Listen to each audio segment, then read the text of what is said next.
Hi everyone, I'm Bridgette Groden. And I'm Father Joe Carey, and we want to welcome you to The Cup of Joe.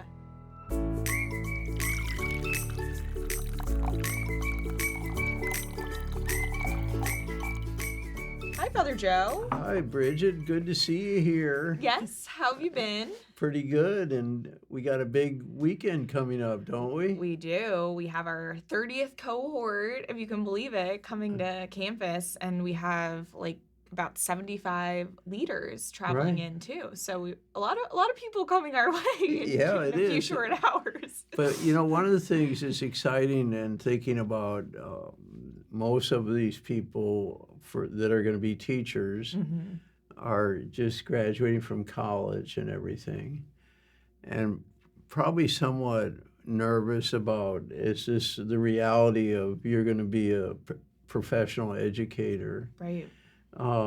From your experience, can you tell us a story that showed you this is something a teacher should do in their lives, or how they can approach their ministry?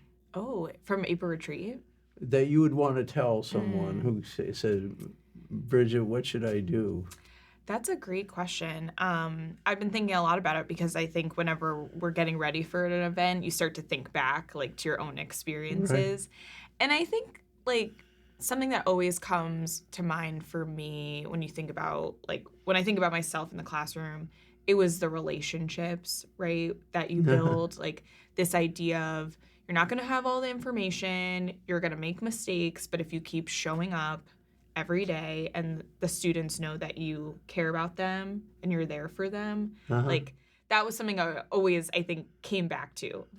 All right, didn't do a great job with that lesson, or I already have a bunch of ideas of how to make it better, but at the end of the day, I'm going to show up tomorrow. It's a new day, and I'm there for my students. And it's all right to make a mistake. It's all right to make mistakes. You're not perfect yet. Right. It's just a big learning curve. And so I think that idea very much comes up through this weekend, right? Mm-hmm. That it's a vocation, it's going to take time, it's a journey, right? We're all in this together, we're all going to be taking steps together, and that's something that we want them to start thinking about, but they'll have a lot of support in. Well, let me tell you about a mistake I made as a first-year teacher. Okay, let's hear it. When I began, just after I was ordained, we didn't have any education classes. We were supposed to threw you right into it. Learn on the fly, they said.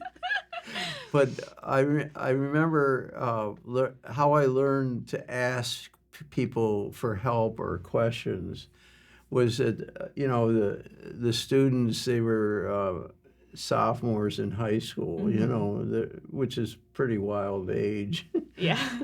And so they said to me, and our class was at 11:30, could we eat lunch in the classroom while we're having class?